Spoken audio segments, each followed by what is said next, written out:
오늘은 창세기 19장, 저희가 계속 창세기 말씀 나누고 있는데 1절에서 11절 말씀을 함께 읽었어요. 제목 한번 따라해 보시겠습니다. 심판. 아브라함을 18장에 보면 그 아브라함을 찾아왔던 세 명의 천사가 있었죠. 그 하나님과 두 천사였는데 그 가운데 이제 두 명의 천사가 이제 소돔으로 가게 됩니다. 거기에서 이제 아브라함의 조카인 롯을 찾아가게 되는데요. 이때가 시간이 저녁 무렵이었어요.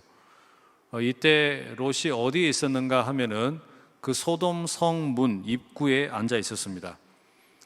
고대 시대의 이 성문은 어떤 그 외곽에 이 성문의 기능은 여러 가지가 있었는데 그 중에 하나가 뭐였냐면은 재판을 하는 자리였어요.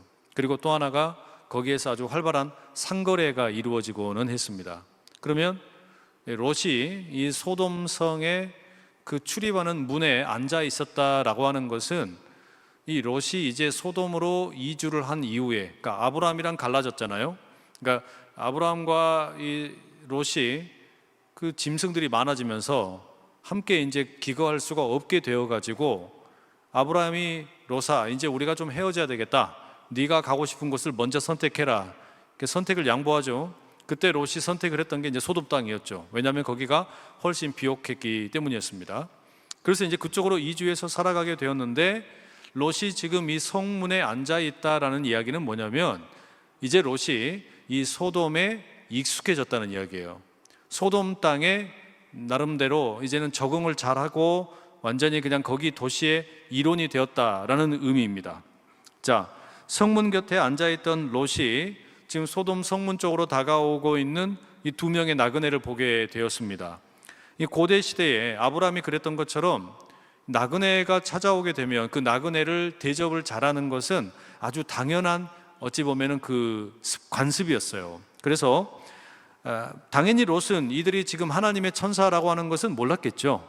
하지만 자기에게 찾아오고 있는 이들을 아브라함이 그랬던 것처럼 손님을 잘 접대해야 된다라고 하는 그런 어떤 관습을 따라 롯이 그들에게 다가가서 엎드려 절을 합니다. 그리고 뭐라 그러냐? 1절 이렇게 되어 있어요. 함께 읽어보실까요? 시작. 저녁 때에 그 두 천사가 소돔에 이르니 마침 롯이 소돔 성문에 앉아 있다가 그들을 보고 일어나 영접하고 땅에 엎드려 절하며. 롯이 이 두 사람에게 찾아가가지고 엎드려 절하면서 이제 뭘 요청하냐면 우리 집에 와가지고 쉬었다 가시라고, 하룻밤 쉬었다 가시라고. 이미 밤이 늦었으니까 우리 집에 와서 쉬시는 게 좋겠다, 내가 초청을 한다 라고 말합니다. 근데 이 두 명의 나그네가 아니다, 우리는 그냥 길가에서 노숙을 하겠다라고 이야기를 해요. 그럼에도 롯이 다시 간청을 합니다. 그러지 말고 우리 집에 함께 갑시다. 이렇게 해서 이제 두 사람이 롯의 그 어떤 요청을 따라서 집에 가게 됩니다. 롯이 이제 그들을 위해서 식탁을 차리는데 누룩을 넣지 않은 빵, 무교병을 준비해서 대접을 하게 됩니다. 롯의 손님들이 이제 식사를 잘 마쳤어요. 그리고 잠자리에 들려고 하는데 이때 문제가 생깁니다. 소돔 땅에 살고 있는, 그러니까 소돔의 여러 마을에 살고 있는 나이가 많은 노인들부터 또 젊은 남자들이 떼거리로 롯의 집으로 몰려오는 거예요. 그러니까 지금 뭐 약간 그 나이가 많은 할아버지 뻘 되는 분부터 시작을 해가지고 20대에 아주 파릇파릇한 이런 어떤 그 젊은 남자들, 다 남자들이 떼거지로 롯의 집으로 쫓아왔습니다. 그리고 롯의 집을 둘러싼 다음에 뭐라 그러냐면 롯에게 너희 집에 지금 들어와서 쉬고 있는 그 나그네 두 남자를 내놓으라 라고 이야기합니다. 그러면서 5절에 이렇게 말을 해요. 함께 읽어보실게요. 시작. 롯을 부르고 그에게 이르되 오늘 밤에 네게 온 사람들이 어디 있느냐? 이끌어내라. 우리가 그들을 상관하리라. 이 상관한다라는 말이 참 아주 저급한 그런 표현인데요. 세번역 성경에는 뭐라고 되어 있냐면은 우리가 그 남자들과 상관 좀 해야 하겠소, 이렇게 번역이 되어 있고, 공동번역 개정판은 조금 더 그 적나라하게 번역이 되어 있는데요. 그자들과 재미를 좀 보게 끌어내어라, 이렇게 옮겨놨어요. 근데 이 상관한다라는 말이 히브리 말로는 야다라는 단어입니다. 이 말이 어떤 뜻이냐면은 알다라는 뜻이에요. 본래는 안다. 근데 안다라는 것이 이게 남녀의 성적인 관계를 의미할 때도 쓰여요.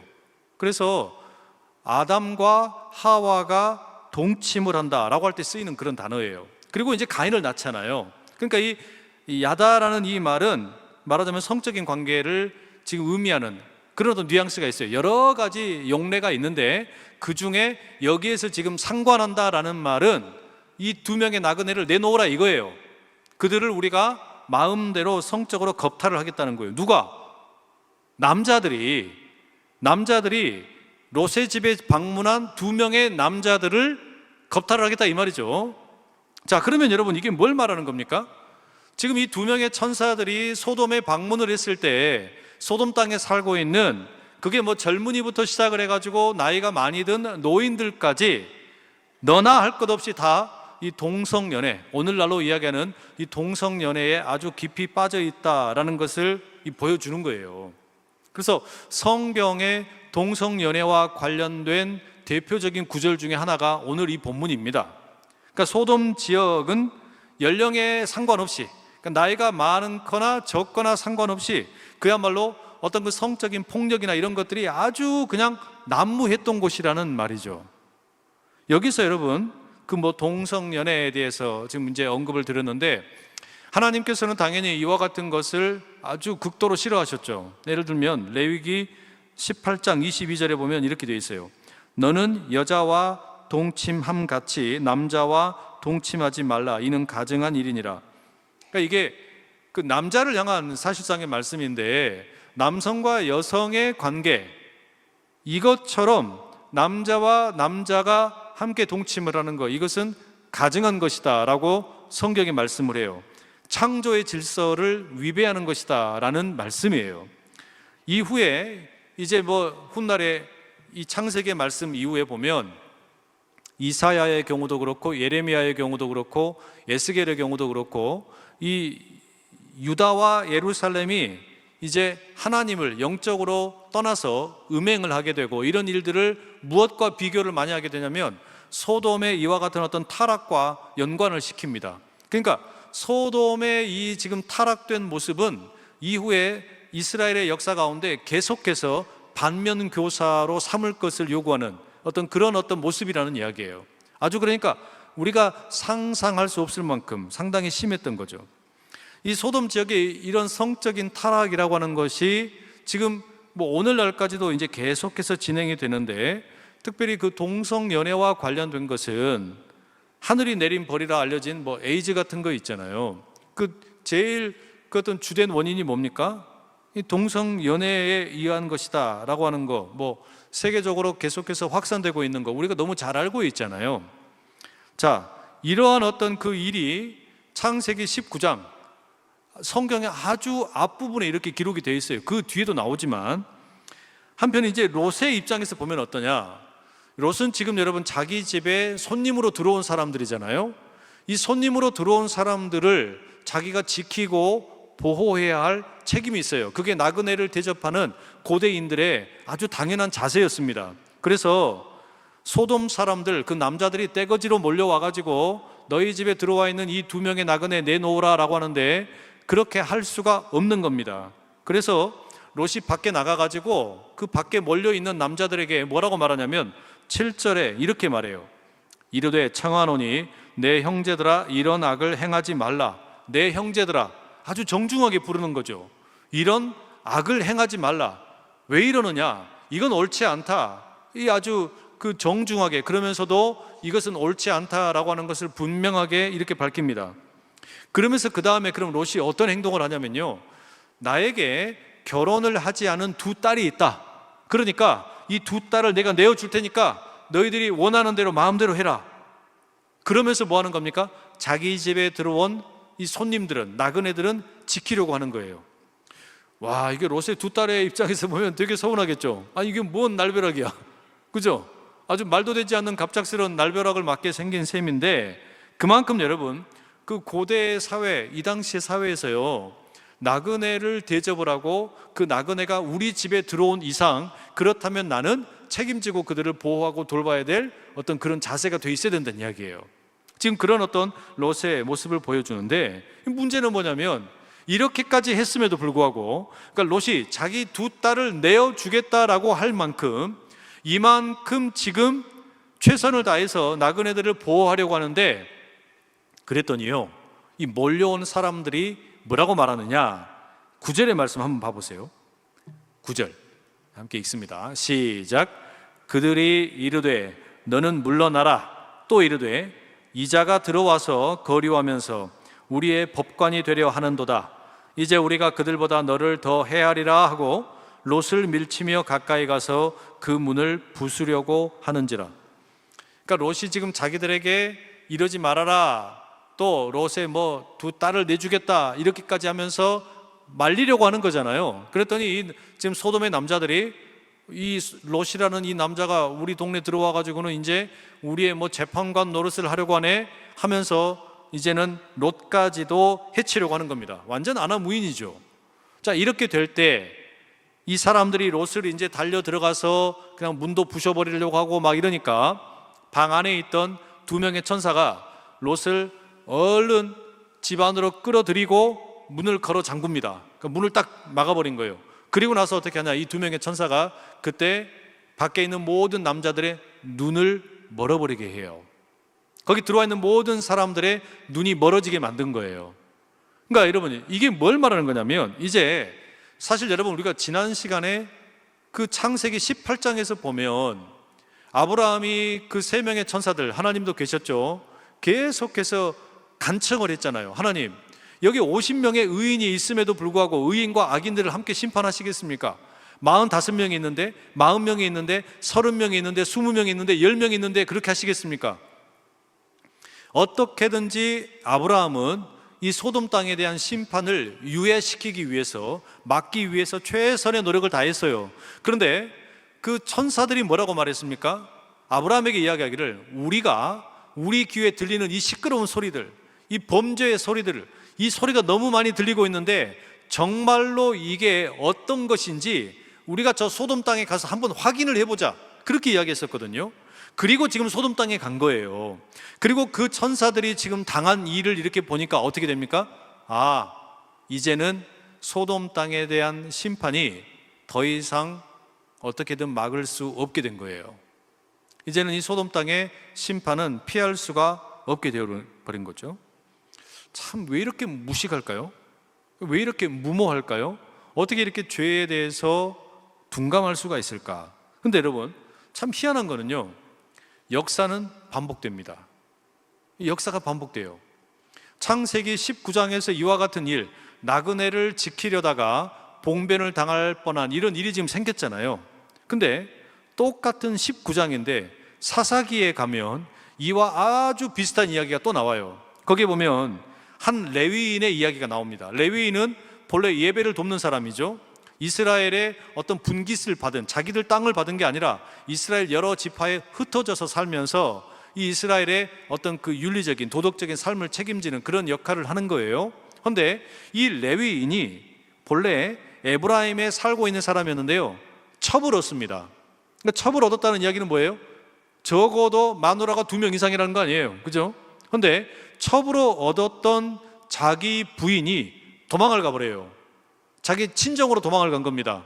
그 친정이 유다 베들레헴 땅이었습니다. 그래가지고 이 레위인이 자기 하인을 데리고 자기 이제 그러니까 처갓집으로 가는 거예요. 처갓집에 유다 베들레헴에 가가지고 장인어른을 만나고 잘 설득을 해서 이제 그 첩을 데리고 자기 집으로 돌아갑니다.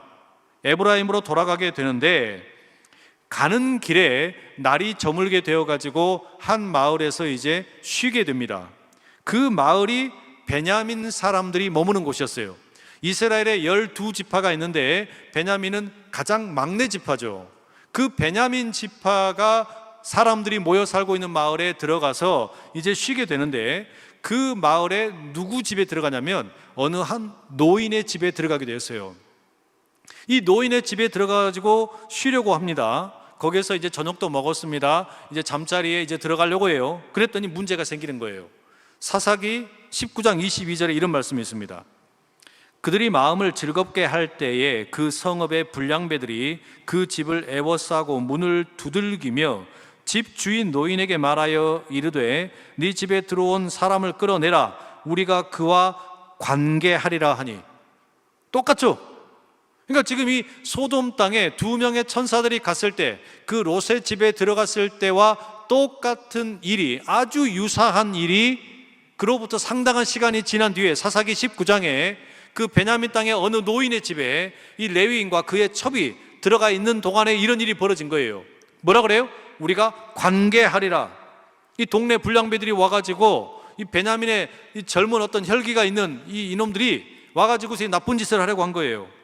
그러니까 이 베냐민의 그 동네 사람들이 자기들 지역에 찾아온 나그네를 환대를 하거나 잘 섬겨주기는커녕 오히려 이끌어내어가지고 관계를 하겠다, 이렇게 돼가지고 여러분 어떤 일이 생기는 줄 아세요?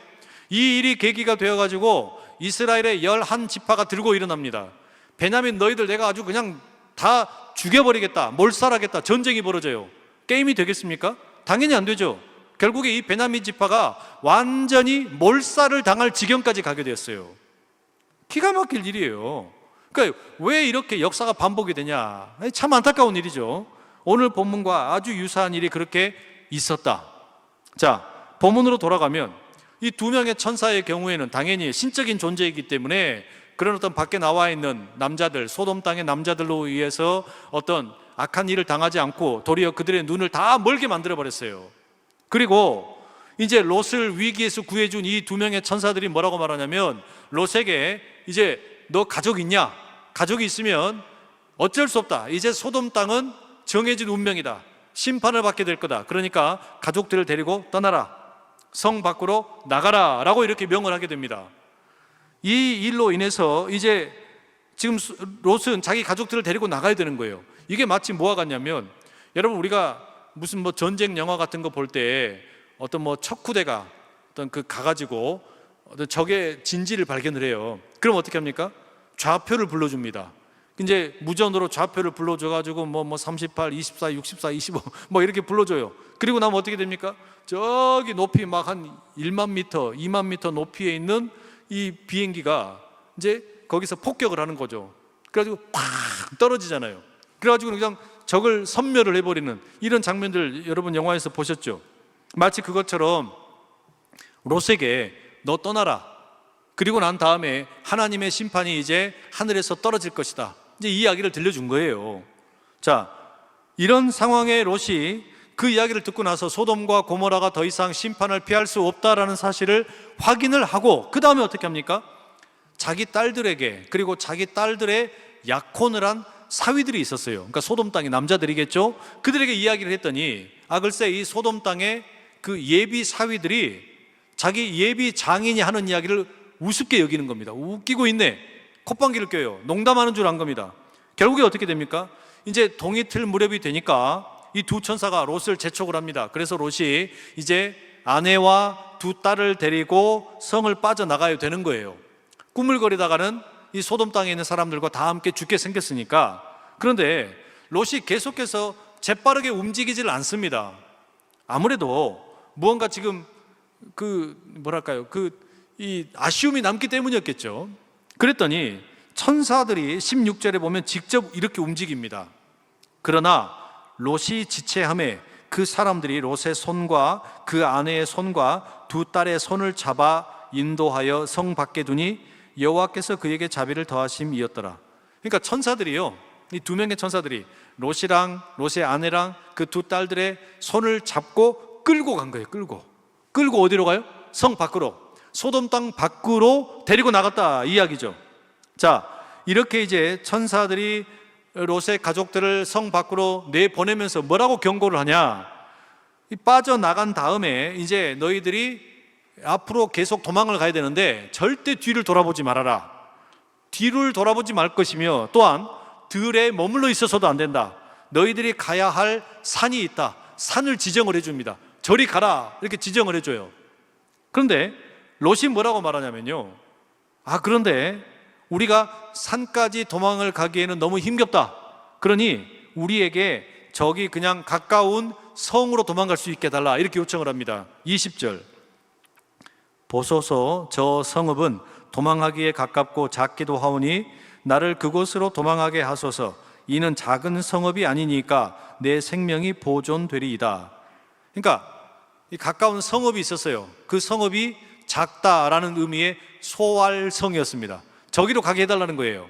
멀어서 저 산까지는 못 간다라고 한 겁니다. 근데 여러분, 사실상 롯의 이 간청은 뭘 말하는 거겠어요? 소돔 땅을 떠나는 게 너무 아쉬운 거예요. 소돔 땅에 지금 이 자기를 찾아온 천사들을 통해 가지고 심판의 경고를 듣기는 들었는데 계속해서 무언가 미련이 남아 있는 거죠. 그 미련이 남아 있어서 완전히 떠나지를 못하고 그 소돔에서 가까운 소알이라고 하는 곳으로 이제 피하게 해달라라고 요구를 합니다. 그래서 롯의 식구들이 이제 그 소알성에 도착을 하기까지는 이 하나님의 심판이 임하지 않습니다. 롯이 소알에 딱 도착을 하고 나니까 해가 떠오르게 되었고, 그때 하나님께서 이제 소돔과 고모라의 성경의 표현에 보면 유황 그리고 불 이런 것을 소나기처럼 내렸다 이렇게 기록이 되어 있어요. 이번 주에 우리가 글쎄 저는 지금 안산에 와가지고 이렇게 눈이 많이 온 거 처음 본 것 같아요. 그죠? 얼마나 눈이 많이 왔는지 어떤 그 분이 그랬어요. 눈이라고 하는 것이 어린 아이들과 강아지들은 좋아하는데 어른들에게는 하늘에서 내리는 쓰레기라고. 딱 맞는 것 같아. 근데 그 이렇게 막 그냥 눈이 내리기 시작을 하면 막 자고 일어나면 완전히 그냥 새하얗게 덮여버리잖아요. 마치 그것처럼 눈이 내리는 게 아니라 이 소돔과 고모라의 유황이, 불이 완전히 덮어버린 겁니다. 그래서 소돔과 고모라 두 성에 살고 있던 모든 사람들, 그리고 그 들판에 있던 뭐 채소들, 거기 안에 있던 모든 것들이 다 완전히 멸망당하게 된 거예요. 근데 이런 와중에 롯의 아내가 너무 아쉽잖아요. 롯의 아내는 한 번도 등장을 하지도 않았어요, 지금까지. 그러니까 뭐 이 이야기의 전개상 한 번도 등장하지 않았던 이 롯의 아내가 여기서 나오는데 아마도 남편에게 이야기가 들었겠죠. 여보, 우리 지금 떠나야 돼. 잔말 말고 그냥 내 말만 듣고 따라와. 아마 이렇게 했겠죠, 롯이. 그래서 롯이 이제 자기 아내랑 두 딸을 데리고 이제 도망을 가는데 뭔가 너무 미련이 많이 남으니까, 아쉬우니까 어떻게 한 거예요? 그냥 뒤를 돌아봐 버렸네. 뒤를 돌아봐 버린 거예요. 그거 어떻게 됐어요? 소금 기둥으로 바뀌고 말았습니다. 그래서 실제로 지금도 이 사해 부근에 그 소돔과 고모라 지역에는 이런 소금 기둥들이 많이 있다. 뭐 그런 성경의 그 어떤 학자들의 가르침도 있더라고요. 여러분, 이 롯의 아내가 소금 기둥으로 바뀌어 버렸다라는 거. 그러니까 이건 여러분, 하나님의 어떤 말씀, 명령보다 그 미련 때문에, 아쉬움 때문에, 어찌 보면 또 소돔 땅에 두고 온 여러 가지 물건들, 탐욕 때문에 순종하지 못해서 일어난 어리석은 행동이잖아요. 그죠? 너무 안타까운 일 아닙니까? 심판이 임하고 있는데 그것을 글쎄 그냥 뒤를 돌아보다가 이런 일을 당했다. 뒤를 돌아보지 말고 하나님 말씀에 순종하는 우리 될 수 있기를 간절히 축복합니다. 그 다음에 29절의 말씀에 보면 그 끝맺는 말씀 가운데 이런 표현이 있어요. 한번 같이 읽어보실게요. 29절입니다. 시작. 하나님이 그 지역의 성을 멸하실 때, 곧 롯이 거주하는 성을 엎으실 때에 하나님이 아브라함을 생각하사 롯을 그 엎으시는 중에서 내보내셨더라. 이렇게 보면 여러분, 하나님께서 지금 롯을 왜 살려주셨어요? 롯과 그 가족들을 살려주신 이유는 철저하게 아브라함 때문이었어요. 아브라함 때문에 하나님께서 이 가족들을, 롯의 가족들을 살려주신 겁니다. 그러니까 처음에 하나님께서 이 갈대아 우르에 있던 아브라함과 데라 가족들 데리고 부르실 때, 그때 이제 롯도 조카였는데 같이 왔잖아요. 하란 땅에 머물고 있을 때 다시 하나님이 아브라함을 부르셨단 말이에요. 그때도 역시 아브라함이 롯을 같이 데리고 갑니다. 하나님의 말씀에 순종을 하면서. 롯은 사실상 여러분 덤으로 사는 인생이었어요. 무슨 말이냐면 아브라함이 하나님의 부르심을 받고 그 부르심에 순종을 해서 나아가게 될 때 롯은 별것도 모르면서, 잘 모르면서 그냥 아브라함을 따라가면서 덩달아 복을 받은 거잖아요. 그래서 가나안 땅에 들어왔던 거고, 거기에서 애굽에 내려갈 때도 같이 내려갔다가 거기에서 엄청나게 많은 이제 재물들도 모으게 되고 짐승들도 생기고 그리고 다시 가나안 땅으로 온 거예요. 이 모든 과정 가운데 롯은 자기 힘으로 부자가 되거나 이렇게 부유한 어떤 소유들을 갖게 된 것이 아니라 사실상 하나님 잘 믿는 아브라함 때문에 복을 받고 살았어요. 그러다가 아브라함과 이제 이 두 집안에 일하는 사람들이 서로 다투고 문제가 생기니까 짐승들이 함께 이 풀 뜯어먹는 것을 감당을 못하니까 헤어지자 이렇게 해서 헤어지는데 딱 헤어지고 나니까 어떻게 된 겁니까? 관점이 아브라함 옆에 붙어 있을 때는요 어쨌든 하나님 편에 서 있었던 거예요. 그런데 아브라함으로부터 딱 멀어지고 나니까 자기 눈에 좋은 데로 가는 거예요. 어디로 간 겁니까? 소돔으로 간 거잖아요. 이 뭘 말하는 거냐면 여러분 우리가 인생을 살면서요 신앙이 좋은 사람 옆에 붙어 있는 게 복 받는 거예요. 믿음 좋은 사람 옆에 붙어 있는 게 덩달아 나도 그러면 은혜를 누리는 거예요. 그런데 그거를 잊어버리고 그것을 망각해버리고 내가 뭐나 좀 괜찮은 것처럼 그런 어떤 믿음의 자리에서 이탈을 하게 되잖아요. 그러면 여러분 이 지금 롯이 당하고 있는 이런 고난이 지금 우리에게 찾아오지 말라는 법이 없다는 이야기예요. 하나님께서 롯을 지켜주신 것은 철저하게 아브라함 때문이었어요. 여러분 그러면 하나님이 아브라함에 대해서 얼마나 지금 어여삐 여기시는지 아브라함을 얼마나 소중하게 생각하시는지 우리가 알 수 있잖아요. 그러면 우리가 거꾸로 생각을 해서 내가 누군가 나보다 믿음 좋은 사람을 찾아서 그런 사람 옆에 붙어 있는 게 너무 중요해요. 그러니까 그렇게 누군가 옆에 붙어 있는 사람이 될 필요가 있고 동시에 또 내가 아낌없이 주는 나무 같은 커다란 그런 은혜의 나무가 될 필요도 있어요. 내 옆에 누군가 와서 함께 같이 붙어 있으면서 은혜를 누릴 수 있도록 복을 받을 수 있도록 우리가 그렇게 되어질 수 있는 존재가 되어야 된단 말이에요. 그러니까 여러분 그런 얘기 우리 흔히 듣잖아요. 거목들 사이를 거닐다 보면 나도 모르는 사이에 거목이 된다. 제가 좋아하는 그 김영봉 목사님이 쓰신 책에 나오는 내용이에요. 그러니까 사귐의 기도를 위한 기도 선집에 나오는 내용인데 그 기도의 거목들, 이 기독교 역사에 수많은 기도의 거장들, 열심히 기도했던 사람들이 남겨놓은 그 정선된 기도 문장들이 있는데 그 기도 문장들을 읽어가면서 그 거목들이 남겼던 기도에 동참을 하고 그러면서 거기에서 좋은 자양분들을 얻으면서 어느샌가 나도 함께 성장을 하더라. 저는 이게 너무 중요하다고 생각해요. 왜냐하면 여러분 내가 배우지 않고서는요 절대로 발전이 없어요. 그러니까 우리가 좋은 신앙의 어떤 그 선배들 이런 분들을 통해서 계속해서 배워야 돼요. 배우고 그분들 옆에 탁 달라붙어 있어서 계속해서 성장하고 교회도 마찬가지입니다. 우리 교회 이만하면 됐다라고 생각하면은 그건 착각이고 오산이에요. 언제나 우리가 교회 규모가 작으냐 크냐의 문제가 아니라 옆에서 달라붙어서 조금이라도 더 배울 것이 있다면 달라붙어서 뭐라도 하나 더 배우려고 이렇게 되어 있는 사람이 사실은 여러분 신앙적으로 성숙을 하기 마련입니다. 성장해 가는 거예요. 거기에서 이렇게 딱 이탈을 하잖아요. 순식간에 그 신앙이 표류합니다. 멀어져요. 본래의 자리에서 이탈하는 거예요. 기도도 마찬가지입니다. 내가 기도 막 잘한다. 내가 뭐 기도 막 어마어마하게 막 나 혼자 나는 잘한다. 난 신앙생활 잘한다. 그게 착각이에요. 교회라는 공동체를 딱 떠나는 순간에 이게 그야말로 내가 헛개비였구나. 내가 진짜 아무것도 아니었구나. 이거 깨닫게 돼요. 그러니까 어떻게 됩니까? 우리는 신앙생활 가운데 언제나 계속해서 뭐가 필요하냐? 내가 누군가 배울 수 있는 존재가 필요해요. 내가 어딘가 기댈 수 있는, 내가 필요할 때 기댈 수 있는 그런 누군가가 있어야 된다는 이야기예요. 그리고 그런 분들과 함께 계속하면서 내 어떤 능력을 키워가는 거예요. 제가 오늘 어떤 그 영상을 하나 봤는데 서울에 있는 이 개척교회 이야기였어요. 근데 이 개척교회 모습을 보는데 이 목사님이 섬기는 교회가 성도의 한 80%가 다 30대 이하 이 젊은 사람들만 모여 있는 거예요. 근데 이 젊은 사람들이 이렇게 모여서 그러니까 특별한 목회죠. 담배 피워도 와도 된다. 술 마셔도 와도 된다. 니들 마음대로 하고 싶은 거 다 해도 와도 된다. 왜? 선교적 교회인 거죠. 그러니까 뭐냐면 교회는 자꾸 뭘 하지 마라, 하지 마라, 하지 마라, 이게 너무 이렇게 일반적인 교회의 모습인데, 이 젊은 세대들에게는 그것이 용납이 잘 안 되는 거예요.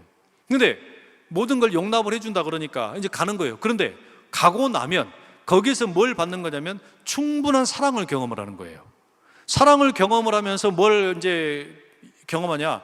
내가 변화되어 가는 걸 경험을 하는 겁니다. 근데 이 목사님의 인터뷰 내용이 참 제가 인상적이었는데, 뭐라고 그러냐면, 제가 반성을 하는 게 참 되게 많이 생겼는데요, 제자 훈련을 하는데요, 성도들을 제자 훈련을 하는데 가만히 보니까 숫자가 많아지면 제자 훈련이 안 되더라. 그러니까 소수의 사람들을 변화시키고 소수의 사람들을 예수 그리스도의 복음으로 가르치고 훈련하고 양육하고 이렇게 하는 건 가능한데, 숫자가 많아지니까 그게 안 되더라. 그게 맞는 말인 것 같아요. 예수님께서 평생 사역을 하시는데, 이 땅에서 공생의 사역을 하시는 동안에 남긴 게 딱 12명밖에 없잖아요. 제자 12명이에요. 근데 그 12명이 예수 그리스도의 복음에 의해서 온전히 심취하게 되고 변화가 되고 나니까 그 다음에 제자가 제자를 삼고 제자가 제자를 삼고 이런 일들이 일어나게 되었잖아요. 그럼 여러분, 우리가 너무, 제가 못하는 게 뭐냐면요, 우리 교회에서 못하는 게 뭐냐면, 저는 제자 훈련을 못해요. 제가 하고 싶은 거, 우리 성도들 몇 사람이라도 함께 모여가지고 이 소그룹을 하고 싶고, 소그룹에서 같이 이렇게 누군가 건강한 사람들이 세워져서 또 다른 사람들 세워가는 일, 이런 일들을 저는 할 수가 없어요. 그런 일들이 불가능해요, 우리 교회는. 근데 저는 이 목회에 어찌 보면은 이 본질적인 면을 상당 부분을 지금 제대로 감당을 못하고 있는 거예요. 전 다 위임을 해야 돼요, 우리 부목사님들이나 또는 우리 평신도 사역자들에게. 근데 그런 일이 우리 교회에서는 이제 담임 목사로서 제가 할 수 없는 영역이에요, 우리 교회는. 그러다 보니까 어떤 일이 생기는 줄 아세요? 매너리즘에 빠집니다. 이 교회가 제자를 세우는 일, 그리고 함께 그 안에서 우리가 훈련을 받고 말씀에 순종하는 법을 배우고 말씀을 따라 사는 법을 배우고 말씀을 따라서 인생이 바뀌고 삶이 바뀌는 것을 연습을 하고, 그것이 담임 목사로부터 흘러가야 되는데 그게 안 되고 있어요. 그게 제가 아주 깊게 요즘에 많이 깨닫는 내용 중에 하나예요. 이걸 어떻게 해야 되나. 올 한 해도 제가 소그룹을 계속 했어요. 우리 부교육자들하고도 하기도 하고 장로님들하고도 하기도 하고 뭐 외부에 있는 분들하고 하기도 하고 했어요. 근데 한계가 있어요. 이거를 어떻게 하지 성도분들에게 다 이걸 흘려보내냐, 이거예요. 어떻게 담임 목사가 갖고 있는 비전이나 생각이나 또는 하나님의 어떤 마음이나 이런 것들을 어떻게 같이 흘려보내느냐, 이게 한계가 있더라고요. 왜?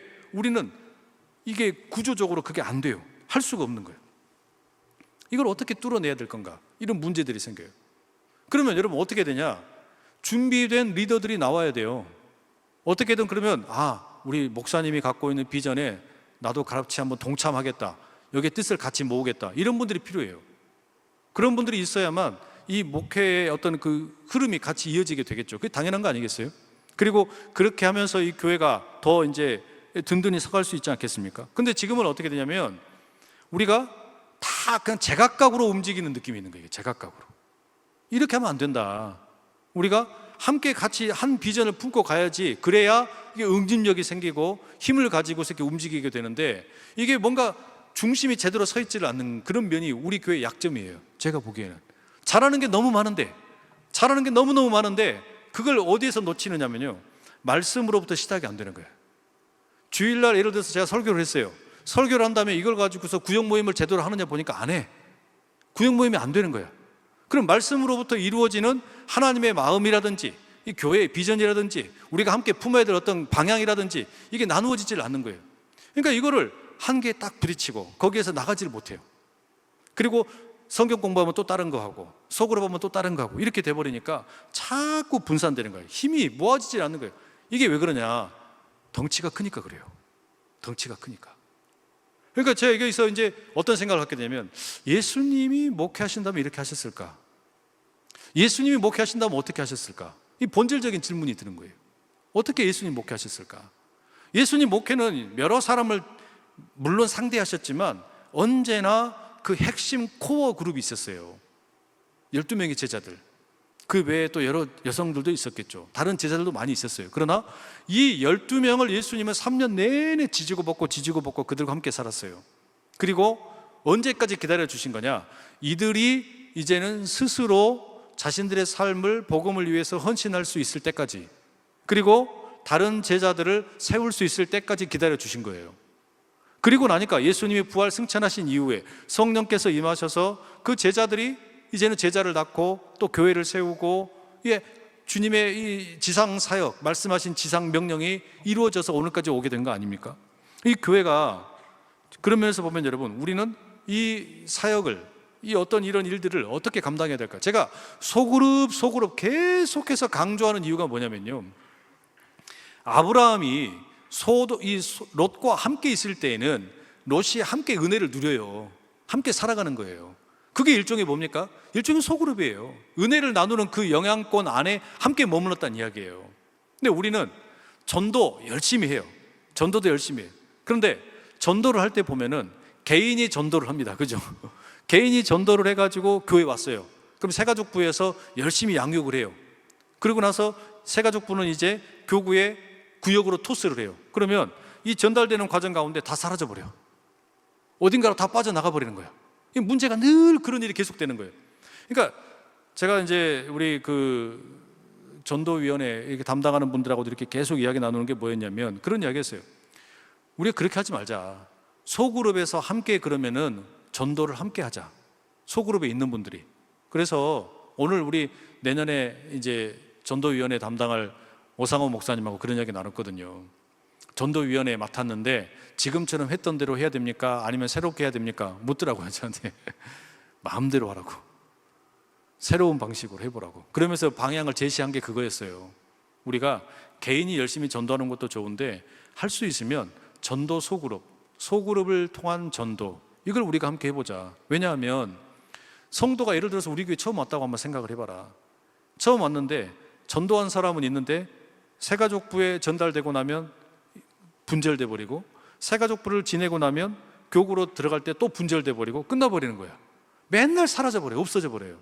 그러니까 이렇게 돼서는 안 된다. 우리가 진짜로 우리 교회에 들어오는 어떤 분이 되었든 예수 그리스도의 복음을 접하고 또 삶이 변화되는 그런 일이 일어나게 만들려면 처음에 소그룹부터 시작을 해야 된다. 그러니까 소그룹이 함께 누가 되었든 1년 내내 함께 같이 품고 또 기도하고, 그런 연후에 교회로 먼저 초청하는 게 아니라 소그룹에 초청하는 걸 먼저 해보자. 그리고 때가 되면 교회로 초청을 하자. 그리고 교회로 초청했던 그분이 다시 소그룹으로 다시 초청을 하자. 이 과정 가운데 소그룹은 계속 함께 움직이자. 그럼 어떻게 되겠어요? 교회 안에 오신 분이 처음에 시작할 때부터 교회는 낯설을 수 있지만 소그룹에서는 그분들과 함께 교제를 하면서 친해질 거 아니에요. 교회 와서도 낯설지가 않아요. 교회 온 이후에 다시 소그룹에서 이렇게 함께 교제를 하게 되면 편안하게 이 신앙생활 하는 것이 훨씬 더 부드럽게 다가올 거란 말이에요. 낯설지가 않고. 그러니까 그런 어떤 그 체계가 잡혀야 되는데 우린 너무 분절되어 있는 모습이 많다. 각각의 위원회는 많이 있는데 위원회들이 너무 유기적으로 연결된 게 아니라 잘라져 있다. 이거를 연결하는 작업을 해보자. 그런 이야기를 나눴어요. 그랬더니 우리 오상호 목사님이 무슨 이야기를 하냐면 내년에 전도위원회에서 다음 세대 우리 자녀들, 예를 들면 초등학교나 중학교나 고등학교 등교할 때 우리 뭐 전도 특공대 같은 분들이 함께 좀 찾아가서 전도하면 좋겠다. 그런 계획을 세운대요. 너무 좋다. 잘해라. 너무 좋겠다. 그래서 아이들 갈 때 거기에 우리 저 어르신들이 물론 다른 때도 이렇게 하셔도 좋겠지만 그러면은 위원회 사역, 예를 들어서 뭐 영유, 유치, 아동부, 청소년 이런 위원회들과 함께 뜻이 있는 분들이 그럼 우리가 등교할 때 아이들에게 필요한 건 뭐가 있을까? 아이들 뭐 학용품을 뭐 같이 그러면 전도 물건으로 나눠줄까? 뭐 티슈를 나눠줄까? 그렇게 하면서 아이들에게 나눠주면서 이 다음 세대를 생각하는 그런 어떤 그 전도 사역도 우리가 해보자. 이런 이야기를 이렇게 들었어요. 너무 좋은 일, 너무 좋은 일. 궁극적으로 제가 드리고 싶은 말씀은 뭐냐면 첫째는 우리는 이 교회는 우리가 살고 있는 이 도시를 위해서 이 기도하고 전도하는 일을 해야 돼요. 그러니까 우리가 해야 되는 일은 뭐냐면 소돔과 고모라를 향한 하나님의 심판의 말씀을 들으면서 경각심을 갖는 거죠. 소돔과 고모라에 대해서 아브라함이 이야기했잖아요. 50명, 45명, 40명, 30명, 20명, 10명 이런 의인들이 있음에도 불구하고 의인과 악인을 함께 심판하시겠습니까? 그랬는데 우리 스스로에게 한번 자문을 해봐야 되는 게 있어요. 하나님이 만약에 우리 안산에 우리가 살고 있는데 안산에 대해서 하나님이 만약에 심판하시겠다 그러면 하나님 여기에 50명의 의인이 있는데도 불구하고 심판하시겠습니까? 근데 내가 거기서 50명 못 찾았는데? 이렇게 이야기하면 어떡할 거냔 말이에요. 그러니까 우리는 이 도시에 대해서 영적으로 책임을 지고 있는 사람들이에요. 이게 우리가 가져야 될 어째 영적인 부담감입니다. 그러니까 이게 내가 무슨 그렇게까지 심각하게 생각하고 신앙생활 하나 싶을지 모르지만 이런 생각을 우리 가운데 필요하다는 이야기예요. 오늘 안산시 청소년 상담센터 보고대회도 다녀왔어요. 우리 재단에서 운영하는 그 위탁 기관 중에 하나입니다. 여기가 주로 어떤 일을 하냐면 우리 청소년들이 그 중학교, 고등학교를 다니다가 중도에 학교를 떠나는 아이들, 이런 아이들 많이 있어요. 안산이 특히 많습니다. 그런 아이들이 다시 학업을 재개할 수 있도록 도와주는 그런 곳이에요. 그래서 학교 밖 청소년들, 또 위기 청소년들, 그런 친구들을 전문적으로 섬기고 돕는 그런 일들을 오랫동안 해오고 있고, 우리 재단에서 그런 일들 열심히 하고 있습니다. 바로 그런 아이들이 오늘 이제 수료하는 경우도 있었고, 또 발표회도 하고 그런 행사가 있었어요. 근데 이 식전 행사로 무슨 일이 있었는 줄 아세요? 사물놀이 공연이 있었습니다. 이 사물놀이 공연을 청소년들 같아요. 제가 보니까 청년들, 청소년들이 나와가지고 공연을 합니다. 근데 그 중에 한 명이 누구였냐면 학교 밖 청소년이었어요. 학교 밖 청소년 친구가 한 명이 그 사물놀이에 합류를 해가지고 이 연주를 하는데 너무 좋았어요. 사물놀이가 진행이 되다 보니까 처음에는 이 4명인가 5명이었던 것 같아요. 5명의 이 사물놀이 대원들이 처음에는 표정이 되게 그냥 무뚝뚝해 보였거든요. 근데 진행이 되니까 이제 어떻게 된 줄 아세요? 몰입이 되는 거야. 자신들이 두드리는 그 꽹과리도 있고 장구도 있고 북도 있고 이러잖아요. 두드리면서 자기들이 몰입이 돼. 계속 몰입이 되니까 나중에는 얼굴 표정이 바뀌더라고요. 머리를 도리도리를 하더라고요. 태어나서 했었던 그 도리도리를 그때 막 또 얼씨구 막 하더라고요. 이렇게 막 하는 거예요. 근데 제가 그걸 보는데요, 제가 맞다, 이거다, 제가 그 생각이 들었어요.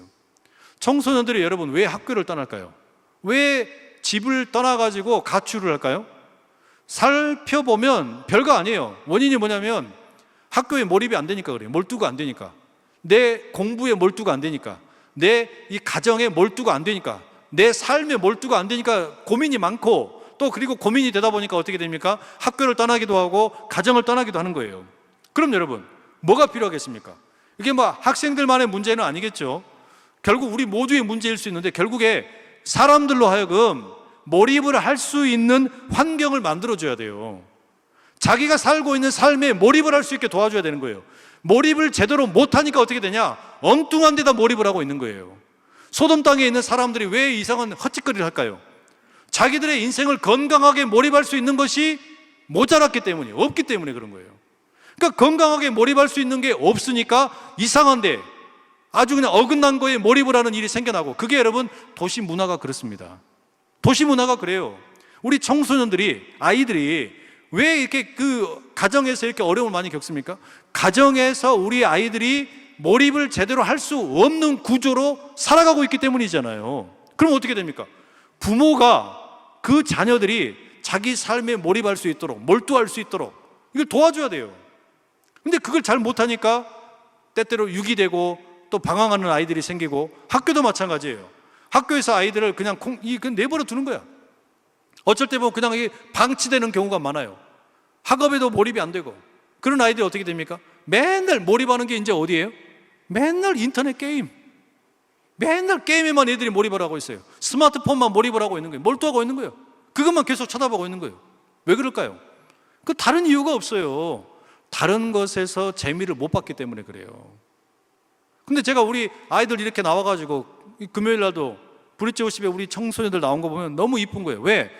세상에 자기들의 그 어떤 이 생각을, 몰입을 빼앗아가는 그게 얼마나 많겠습니까? 그런데도 불구하고 예배의 자리에 나온다라는 것 자체가 뭐냐면요, 이건 저항입니다. 저항. 내 삶을 다른 것으로 분산시키려고 하는 것들이 너무 많지만, 그럼에도 불구하고 나는 의지를 갖고 하나님에게 몰두해 보겠다고, 말씀에 몰두해 보겠다고, 이거를 지금 연습을 하고 있는 거잖아요. 이 저항을 하는 거예요. 장년들도 마찬가지입니다. 우리가 왜 이 하나님의 말씀에 집중을 하는 게 필요합니까? 다른 거 아니에요. 왜 내가 성경을 읽어야 되느냐? 내가 왜 예배에 드려야 되냐? 그러지 않으면 제가 장담컨대 여러분의 인생은 다른 것에 몰두하기 마련입니다. 여러분의 인생이 다른 것에 몰두하게 돼요. 다른 것을 쳐다보고 거기에 귀 기울이게 된단 말이에요. 다른 거 없어요. 그러니까 이 교회가 하는 일이 뭐냐? 우리는 할 수 있는 한 최선을 다해서 사람들로 하여금 하나님에게 몰두할 수 있도록, 다시 말하면 건강한 것에 몰두할 수 있도록 환경을 만들어줘야 돼요. 우린 그 일을 계속 해야 되는 거예요. 이 일이 우리가 해야 될 과제라는 말이에요. 두 번째, 이 교회가 그러면 저는 우리 소돔과 고모라의 본문 보면서 그 생각 들었어요. 우리 뭐 해야 되냐? 전도해야 돼요. 전도해야 돼요. 전도. 근데 전도를 한다는 게 뭡니까, 여러분? 전도라고 하는 것은 성경의 창세기부터 나오는 이야기로 비추어 보면요, 이게 거대한 우주적인 전쟁의 한복판에 우리가 그 최전선에 들어가는 것과 마찬가지예요. 무슨 말이냐면, 그 하나님께서 천지를 창조하실 때 우리 그런 이야기 드렸잖아요. 창조 전에 이 땅의 상태가 혼돈과 공허의 상태였어요. 혼돈스럽게 만들고 공허스럽게 만드는 악의 세력이 있다는 이야기입니다. 이 악의 세력이 그렇게 막 이 땅을 지배하고 사람들의 정신을 혼미하게 만들고 인생을 혼돈하게 만들고 공허하게 만드는 거예요. 근데 거기에 맞서는 게 이 하나님의 선한 창조의 능력이에요. 하나님의 그 선한 창조의 능력이 혼돈과 공허의 세력을 깨뜨려 부셨어요. 그리고 이 세상 가운데 바다를 물리치고 육지를 만드시고 거기에 다 식물들이 자라게 하시고 새들이 날게 하시고 동물들이 뛰어다니게 하시고 인간을 만드셔서 그들이 하나님의 형상이 되어서 모든 피조물을 다스리게 하셨어요. 그런데 이 나쁜 놈의 악의 세력이 사라지질 않는 거야. 아담과 하와를 꼬드겨가지고 그 뱀으로 둔갑을 해서 선악을 알게 하는 나무의 과일을 먹게 만들고 범죄하게 만들고, 그렇게 해서 결국은 선악과를 먹음으로 인하여 에덴 동산을 떠나게 만들었잖아요. 그리고서 계속해서 이 전쟁이 있는 거예요. 하나님의 선한 능력과 그리고 이 악의 세력의 전쟁. 그럼 여러분, 전도가 뭐겠습니까? 전도가 단순한 구호가 아닙니다. 전도는요, 이 하나님의 선한 능력과 악의 세력이 충돌하는 그 현장에 그 최전방에 나가 싸우겠다는 이야기예요. 이게 전도예요. 이 복음을 전하는 자리에 들어가서 우리가 싸워야 된다는 이야기예요. 왜냐? 세상의 죄가 점점 더 관영해지는 것 같으니까. 오늘 제가 어떤 책을 읽으니까 미로슬라브 볼프라는 신학자의 책을 읽고 있는데 뭐라고 그러냐면은, 세상이 이상해지고 있다.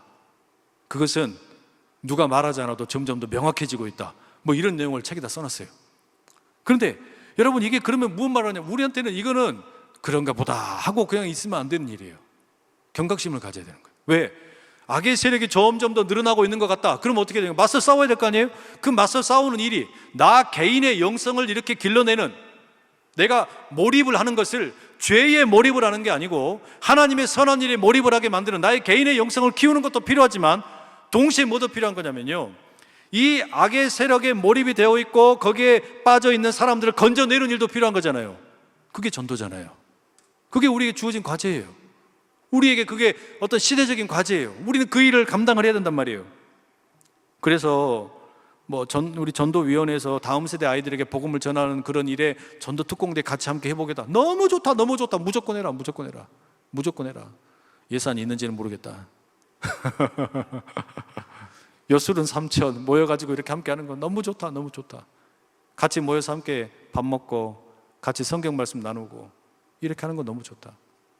그러니까 여러분, 우리가 전도한다라고 하는 것이 그냥 무슨 교회 숫자 불려서 무슨 우리가 양적으로 성장하는 거, 그게 아니고, 우리는 좋으나 싫으나 이 세상 가운데서 하나님의 그 선한 일을 증거해야 되고 이 일을 위해서 우리가 맞서 싸워야 되는데, 그것을 감당하는 게 전도예요. 어떻게든 그 일을 해야 되는 거예요. 그러니 여러분, 우리는 바로 그런 일을 위해서 계속 고민을 해야 돼요. 어떻게 전도할 건가? 전도한다는 말을 달리 바꾸면, 전도라는 말보다 차라리 그냥 선교적인 삶을 어떻게 살 거냐, 이렇게도 바꿔도 무방합니다.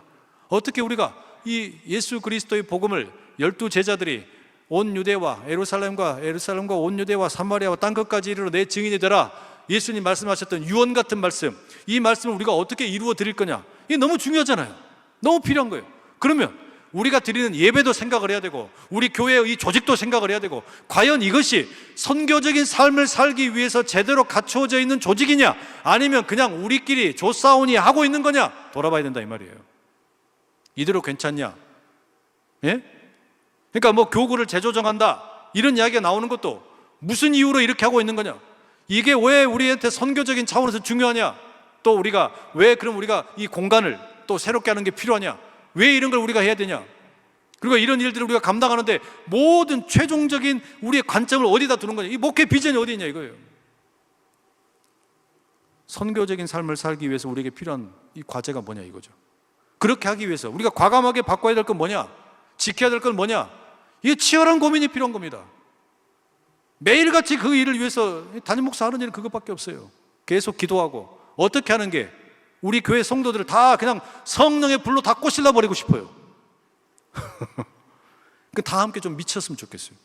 몰입을 하자 이 말이에요. 몰입을 하자. 그냥 어영부영하게 있지 말고 몰입을 하려면 제대로 몰입을 해서 집중력 있게 볼록 렌즈로 종이를 태우듯이, 그래야 그게 뭔가 능력이 나타나지 않겠습니까? 엉뚱한 데다 몰입하지 말고 진짜 몰입을 해야 될 게 뭐냐 이거죠. 근데 성도들을 깨워서 안주하게 말든지 말고 한 사람이라도 나이가 많든지 적든지 간에 다 사역자가 되게 만들어야 되잖아요. 항존직을 뽑아놨더니 내가 하고 싶어서 했습니까? 다른 사람들이 세웠어요. 그래서 나는 그냥 아무것도 안 할래요. 이런 분이 없도록, 이런 분이 있어서는 안 된다. 하나님께서 부르셨다면 그 일에 합당하게 우리가 응답하고 사명을 감당할 수 있게 돼야 되지 않겠냐 이 말이죠. 그래서 우리가 그런 일을 어떻게 감당할 거냐. 우리 교회가 지금껏도 잘 해왔지만 여기서 더 잘하기 위해서, 우리가 하나님의 영광을 드러내기 위해서 우리가 뭘 해야 될 거냐. 왜냐? 우리가 살고 있는 세상이 창세기 19장에 기록되어 있는 소돔과 고모라와 별로 다르지가 않은 것 같아요. 별로 다르지가 않아요. 그래서 더 지적으로도 우리가 더 훈련이 돼야 되고요, 우리 정서적으로도 우리가 훈련이 돼야 돼요. 그러니까 아무리 많은 제자 훈련을 받았음에도 불구하고 삶의 변화가 일어나지 않는다. 많은 경우에 그게 뭔지 아세요? 정서적인 문제예요. 감정의 훈련이 되질 않아서 그래요. 머리는 커졌는데 마음이 다스려지질 않은 거예요. 그러니까 아무리 많은 설교를 들어도, 아무리 성경을 많이 읽어도 이 변화가 되지 않는 분들의 특징이 뭐냐? 정서적인 훈련이 안 돼 있어요. 내가 어떻게 마음을 다스려야 되는지, 그리고 내 마음이 왜 이렇게 되어 있는지, 뭐가 꼬여 있는지, 이런 걸 살피지를 않는 거야. 자기 자신을 대면하는 법도 몰라요. 나를 어떻게 살펴야 되는지, 자기 돌봄을 모르는 거야. 자기 돌봄을 모르는 사람은 남을 돌볼지를 몰라요. 그러니까 이게 여러분, 우리 모두에게 던져진 과제예요. 수없이 많은 과제들이 있어요. 내년에 제가 가지고 있는 키워드가 돌봄이라고 그랬잖아요. 이 돌봄이라고 하는 그 단어를 생각을 할 때 제가 그냥 대충 생각하는 경우가 없어요. 저는 목회 그렇게 안 하거든요. 어떻게 이것을 우리 교회 안에서 구현해내고, 어떻게 이게 왜 필요하고 왜 이걸 우리가 감당을 해야 되는 중요한 일인가, 계속해서 생각을 해요. 소돔과 고모라 같은 그런 하나님의 심판이 임하는 동네가 되면 안 되잖아요. 적어도 다른 데는 몰라, 다른 데까지는 제가 어떻게 못해요. 그러나 우리가 살고 있는 이 동네는, 우리가 살고 있는 이 도시에 대해서는 어떻게든 우리가 하나님께 영광 올려드리고 제대로 된 그런 이 건강한 그런 도시로 세워가기 위해서 몸부림이라도 쳐봐야 될 거 아니냐 이 말이죠. 인구는 점점 줄어들고 있대요.